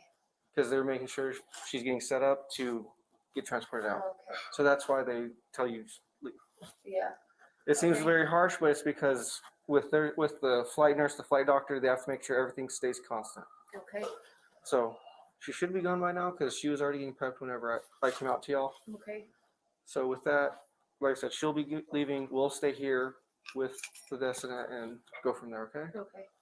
So once she gets to Loveless, it's up to Loveless if they'll let you back there. Okay. Because she is of age, so Mhm. with COVID and how everything goes, it just depends, okay? Okay. So if before you make the drive out, call, see if that's available, Okay. and just let them know what's going on, and we'll just let your family and that it's possible. Okay. All right? Okay. We'll be here if you need anything. Yeah, well, I'll be over there, and I'll Okay. just be waiting, all right? Okay. Thank you so much. All right, folks. I've never seen anything like that. I pray to God I never see it again. It's what seasoned medical professionals called a bloody massacre, comparing this crime scene to a horror movie. Brand new body camera captures the unsettling aftermath when a high schooler gave birth in an emergency room bathroom, allegedly killing her newborn son. I've never, ever seen a reaction like that girl. On January 27th, 19-year-old Alexi Treviso was admitted to an Artesia, New Mexico emergency room after complaining of back pain. Her newborn son was later found stuffed inside a trash can in a bloody bathroom she had just used. The high school senior was charged with first-degree murder and tampering with evidence before her graduation. We discovered a dead baby in the bathroom. Oh my gosh. I'm sorry. He came out and I didn't know what to do. Long Crime Network first brought you the chilling body camera video last month when medical professionals confronted Treviso about the baby. See, I told you about this. I just asked you, baby, to tell me the truth. It was not crying or nothing. What did you do to it? Okay. Now we're hearing from medical staff who uncovered the gruesome scene after she gave birth. When I went in there, it was a bloody massacre. Body camera video shows police officers speaking with medical staff who worked the night Treviso was admitted into the ER. She said she needed to go have a bowel movement, and that's kind of when the whole thing happened. Hospital surveillance video shows Treviso leave her patient room at 1:38 a.m., waddling toward the bathroom while clutching her back. Treviso remains in the bathroom for 19 minutes as multiple people check on her. I knocked on the door and I said, "Are you okay?" And she said, "Yes, I'm fine. I'm just having a hard time going to the bathroom," is what she replied. So I was like, okay. At some point, I went and kind of checked on her, knocked on the door, seeing if she needed anything. She denied. She said she didn't need anything. Did you hear anything? I didn't hear anything. Flush it, toilet flush? Yes. After a while, I started hearing. So I probably checked on her 2 to 3 times. I'm not exactly sure. And then I just kept hearing paper towel dispenser and flushing and like the water running. And I knocked again. Did she need anything? Denied anything. And then eventually it got to a point where I said, "You need to come out." And I asked the clerk to get the key to unlock the door, because obviously she locked the door to go to the restroom. And whenever we finally had the key to unlock it, she opened it and just kind of walked out. And did she say anything at that she point? didn't say anything. She was just looking kind of straight past me and went back to the room. Surveillance video captures that moment as Treviso leaves the bathroom and heads back to the patient room. It was then that hospital staff got a look at the bloody bathroom for the first time. And all I saw was like blood everywhere, like on the walls, on the toilet. It just looked like a horror film. Police speak to multiple people who saw the bathroom, describing fresh blood on the walls, floor, and near the toilet. The toilet's right here where you're at, and then the sink's right here. It was like up this way, blood splatter. What if, like, In your line of work, what would cause that kind of splatter? I think something that got pulled out or ripped. Like if you rip something and blood just went, it was like once you see the photo, you'll see what I'm talking about. It's just, so like you say, like rip, like something went like that? yeah, like when you rip something, or if you cut something and you go, like you swing your hand and blood just splatters. Okay, so that's how it looked. Oh, so this was fresh to you? Yes, this blood was fresh. You And- could even smell it. We didn't know what this blood was from. We were a little concerned that maybe she had, known that we were going to figure it out and that she might have harmed herself or something in the restroom. So the doc wanted to go check her, but obviously that wasn't the case.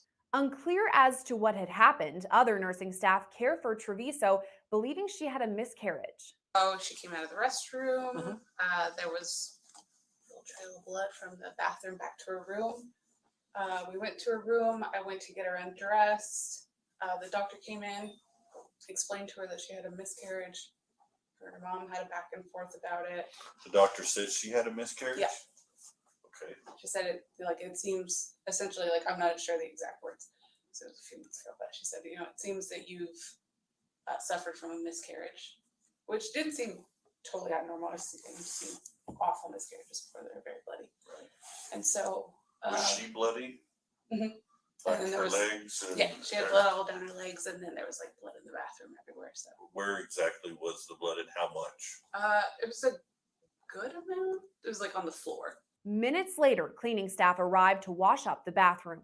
I was called and to go clean the patient's bathroom in ER around, maybe 2 o'clock or so. I think it was the time. I'm not too sure. So when I went in there, it was a gory, bloody massacre mess. Could you describe it if possible? Yeah, there was blood everywhere. There was blood on the floor, on the wall. Do you remember which wall? The one behind the toilet, and then the one on the side right here. There's the one where the toilet sits, back of that. Yeah. And then on the side. Where the call button is? Yeah. Okay. And on the floor, everywhere. After cleaning the entire bathroom twice, the cleaner grabbed the trash bag to toss it away. That's when she discovered the newborn baby.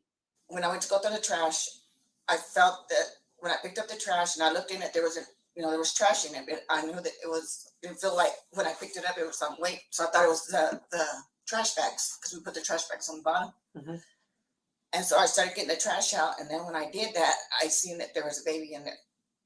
And that's when I freaked out and I called Lori and HT, or the nurses up front. And because there was a baby in the trash. And the baby, when I looked at it, the baby was wrapped up like in a, like at the bottom of the trash can, and with trash on top of it, in a trash bag. And so how did you see it, like as soon as you picked it up?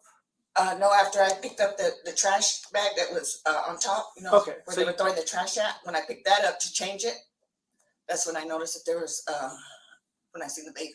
You like describe the baby? Yeah, he was about that big.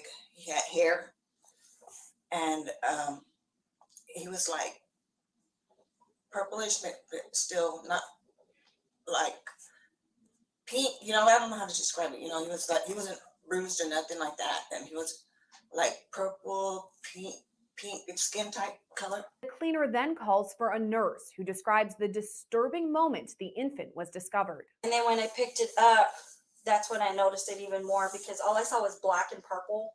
But once we picked it up, like the bag suctioned to his face. And that's when I yelled for my charge nurse, which was HT. And I told him, hey, she put her baby in the trash can. So I handed the baby to him. And he took off to the trauma room and opened up the bag. And then that's when we went and got Dr. Vasquez. Police then hear from the nurse in charge, who says it was clear early on that the newborn was dead. I go in the bathroom and she goes, something's in the trash can. I'm like, I looked in there, there's a clean liner. I'm like, what are you talking about? She goes, pick it up. I picked it, I could feel the weight. I knew then we had a serious problem. I just grabbed the trash can and went right across the hall into trauma 2. The liner was pulled out, but there was another trash bag in there in the bottom, but it was all it was rolled up. So I had to tear it apart. And then, of course, I saw the baby in there. So I pulled the baby out, got him on the bed, checked for signs of life. There was absolutely no life whatsoever. I immediately came out of there after I did that, went into the room where she was performing the vaginal exam, and I immediately told her, you have to come out now. And she came out, and we went into trauma 2, and she reassessed the baby. At that time, between me and Chris and her, we determined, there was no reason for us to be in any life saving. The baby was completely gone. Another nurse recalls the same moments. And could you tell if the baby was alive or They did not look alive. They did not look alive.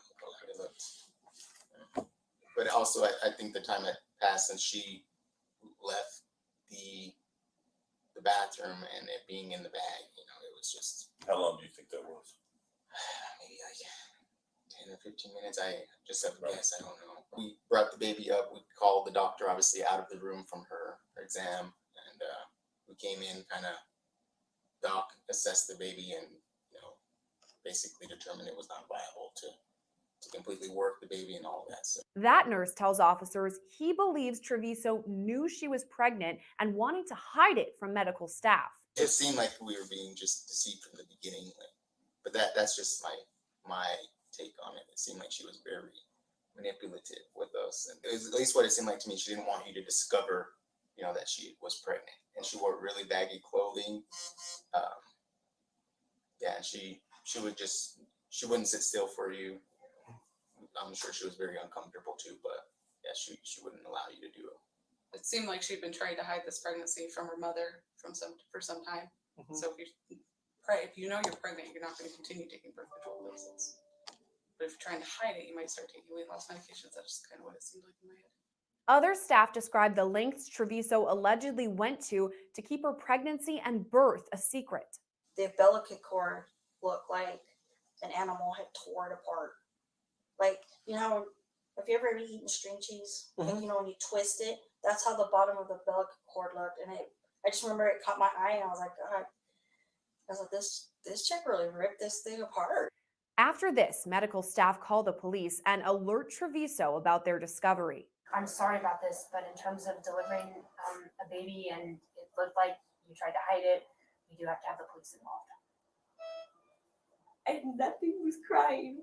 It came out with nothing. And then I went in there to talk to the patient and asked her why was the baby in the trash can. And what did she say? She said that it just came out of her and she didn't know what to do. And I said, did your baby take at least one breath when it first happened? Did it take at least one breath, or was it not breathing? And then she kind of looked at me in the face and the eyes, and she was like, well, can I tell you? And I said, tell me what? And she said, so I've been having this bad abdominal pain, she said, and we came here to the ER, and when they brought me back here to this room, I felt like I needed to go poop. She said, and I asked if I could go to the bathroom. She said, and so when they said, yeah, that I could go to the bathroom, she said, when I sat on the toilet, she said, it just all fell out. And she said, but when I had it in my arms, it wasn't breathing, it wasn't moving. And so of course, you want to be very, very judgmental at that time, and you have to bite your tongue sometimes. But you know, my first reaction was like, I wanted to say, hey, well, then why wouldn't you call us for help? But I didn't. She said, so he wasn't moving, he wasn't breathing. So I just placed him in there. Nurses who spoke with Treviso after the baby was discovered say she never asked about him. Instead, they say she was more concerned that she would get in trouble with her mother. Did they have any comments? Not one. Really? I was really surprised. Not one person asked me about the baby. If it was alive, if it was dead, if it was a boy, if it was a girl, no one asked me anything. Not even, she didn't even ask. No, she didn't ask. The only thing she started doing was crying and started talking about she didn't know what to do. Not one. I've never seen I've delivered multiple babies and I've seen multiple miscarriages and I've never seen a reaction like that. And I don't even know what to say about that. I've never seen anything like it. How would you describe the reaction? I think there was no emotion except for herself, and she really wasn't even crying tears. She was just, and the only thing she was upset about was that I think she was going to be in trouble with her mother. She didn't say anything about what had happened. She was just essentially worried that she was just going to get in trouble. So that's what I mean. Were those the questions she was asking? Like what's going to happen to me? Like that kind of thing. Did she ever ask about the baby? No. Not once. She essentially was scared. She was worried that she was going to get in trouble. She did have the back and forth with her mother. That was just about like,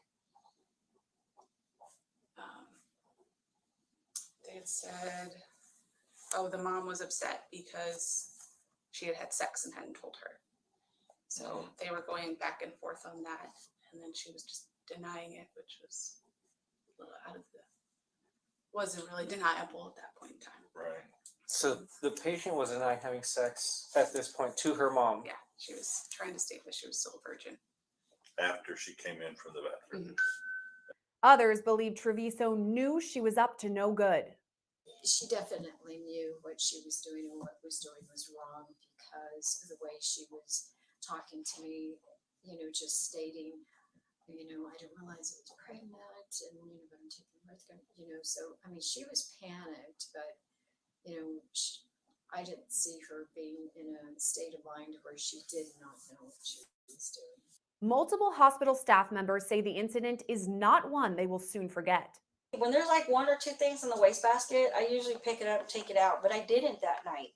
And then, I've been kicking myself on this because I feel like, if I would have just taken it out, I would have seen it. Well, no one prepares for that type of thing. You know what I mean? Most people don't act like that. So don't blame yourself for it. Yeah. Because it's not a natural thing to do. It's just hard because I'm a mother, I'm a grandmother. And I've dealt with death before, but never like this. Right. It was horrible. I'm just going to tell you this. I've never, ever seen a reaction like that girl. I don't even know what to say about it. There was zero emotion. I don't even know what to say. I've never seen anything like it. I've seen women that are only married, or not married, but pregnant for 6 weeks, and they lose that baby, and they're a mess. You know what I mean? That girl went into that bathroom, made no sounds at all, and the baby came out of her.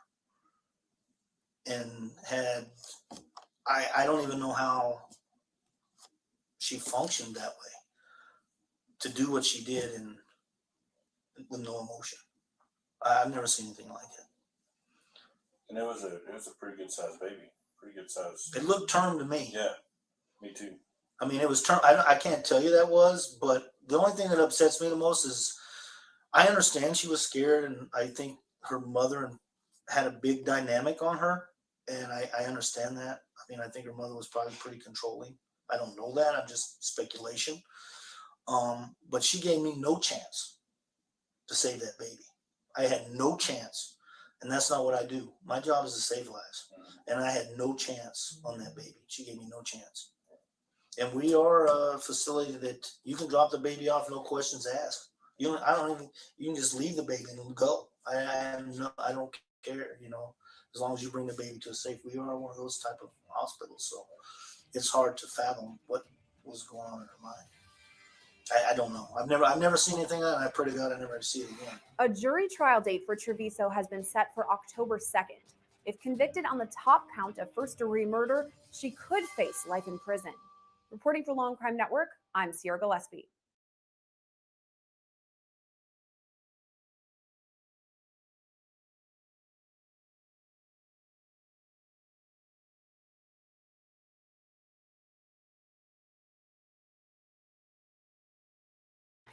And for anybody who's joined us and wondering what's going on, the state rested its case. The defense wanted to get the medical examiner's testimony thrown out on the basis that she wasn't a member of some professional organization, and they sent the jury away until 1 p.m. Their time, while they dealt with other issues, and they asked the judge said he wasn't going to throw it out, and I was a little vague of what they were saying. Somebody was thinking that they gave them 10 minutes to come up with something on the thing, but obviously that's not the case. So we're just kind of playing wait and see what happens over with the court. I've got the sound turned up over there so that if they come back, I'll hear it. But meanwhile, we're looking into this young teen who gave birth in the hospital bathroom and put her baby in the trash can and covered it with trash, and it suffocated. So let's see.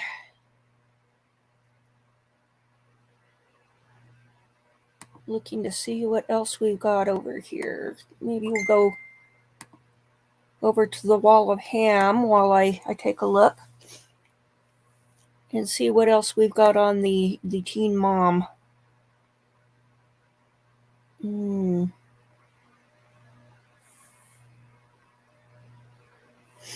Okay, here, let's listen to what the girl's lawyer has to say. This is a bit caused me some anger, so I didn't watch it all, but here we go.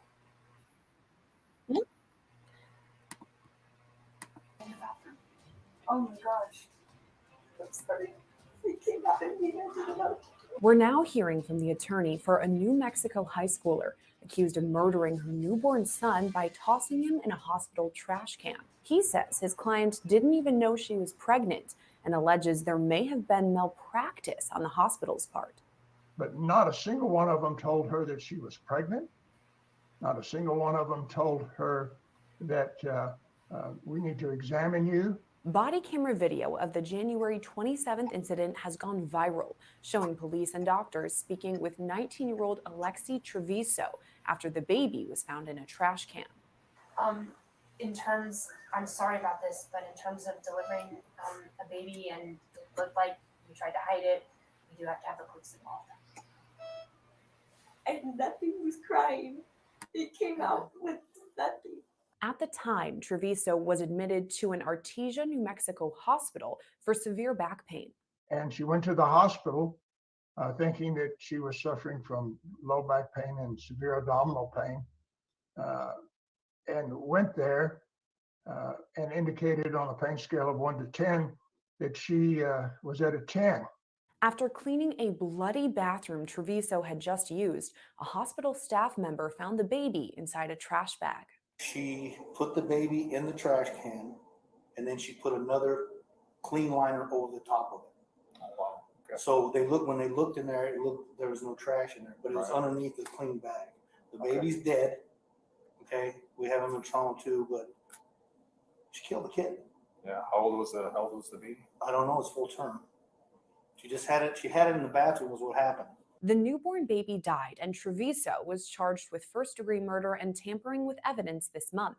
This week, she was released on $100,000 bond ahead of her high school graduation on May 25th.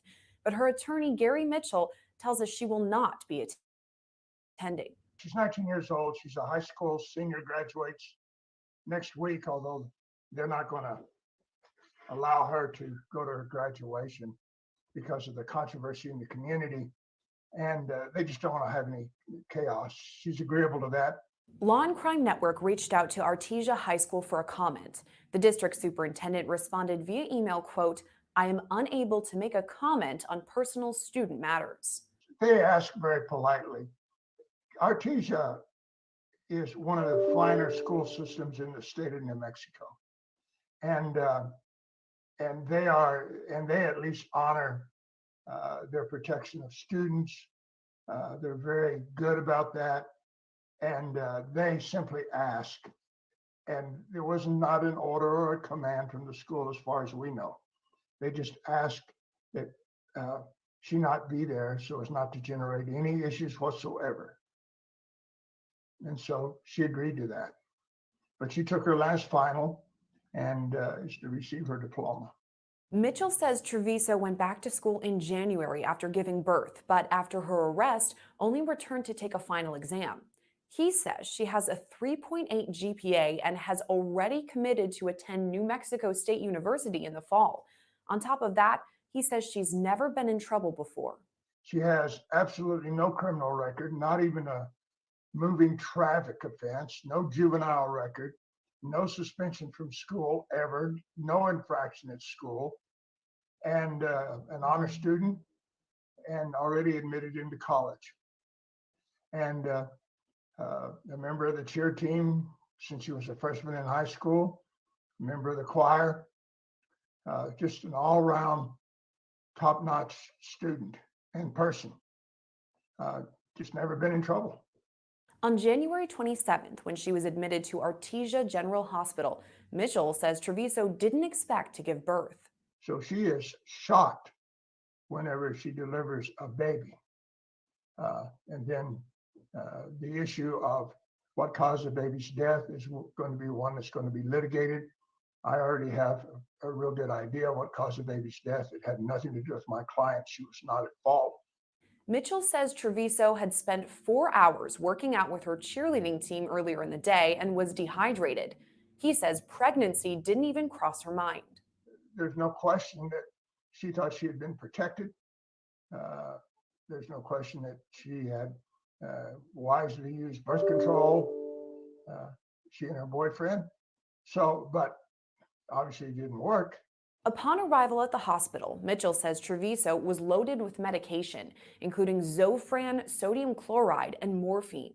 They gave her major medication. Some of that medication certainly dangerous to a unborn child or fetus, and contraindicated if you're pregnant, certainly contraindicated if you're going to breastfeed later on.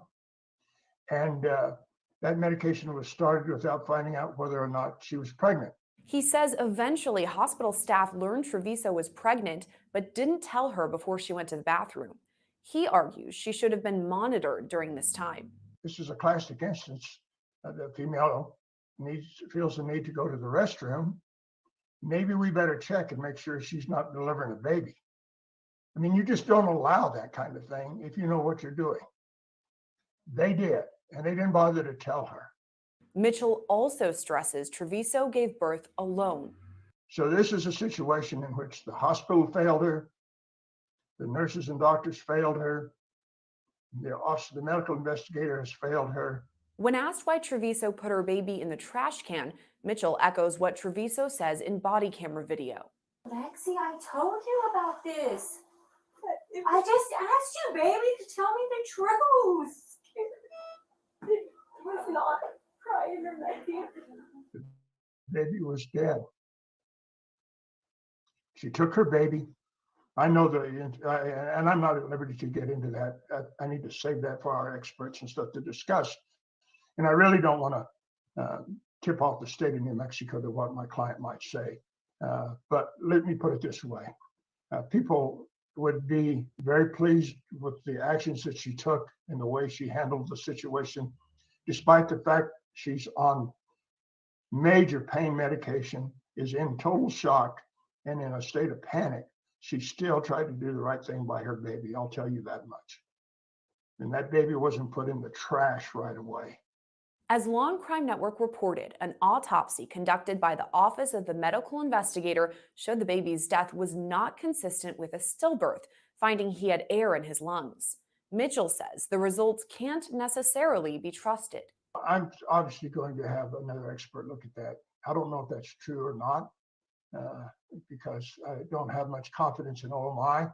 He alleges the hospital illegally released parts of Treviso's medical history, something that may be considered malpractice. I'm absolutely convinced that not only will we be able to show that she's totally innocent, but we'll be able to show what some people might call malpractice that took place. And that's before we even get into the violations of HIPAA, which is a federal privacy act that protects all of us as patients and protects our medical records, and or the doctor-patient privilege in the state of New Mexico. Mitchell believes his client will be acquitted of the charges against her when more information comes out. And I don't intend to hold back in representing this young woman. She didn't deserve any of this. She was an extremely good person, somebody you could be really proud of. And because of our attitude now about women's reproductive care and the way we treat women in this country, is now exposed to a first-degree murder charge. In New Mexico, a first-degree murder charge could yield a life sentence. Child abuse resulting in death could mean an 18-year sentence. Let's see. Have you watched the news of the girls, that what they do to their babies and what they go to jail? In a shockingly similar case, Alexis Avelia, another New Mexico teenager, received a lengthy prison sentence this month after she threw her baby in a dumpster. But Mitchell says these two cases should not be compared. The parallels that are only drawn is because they're women and they involve babies. In the Hobbs case, which is the one you're speaking of, the young woman in that case was alleged to have placed her baby in a dumpster and that she knew the baby was alive and the baby lived. In our instance, that's not what happened. The baby did not live long enough to survive, and nothing due to no fault of my client. Now, had she been rendered proper medical care, that's a different story, but she wasn't rendered proper medical care. We reached out to Artesia General Hospital for a comment on this story, but have not yet heard back. As for Treviso's future court dates, Mitchell tells us the next step is a jury trial. So far, a date has not yet been set. Reporting for Law and Crime Network, I'm Sierra Gillespie.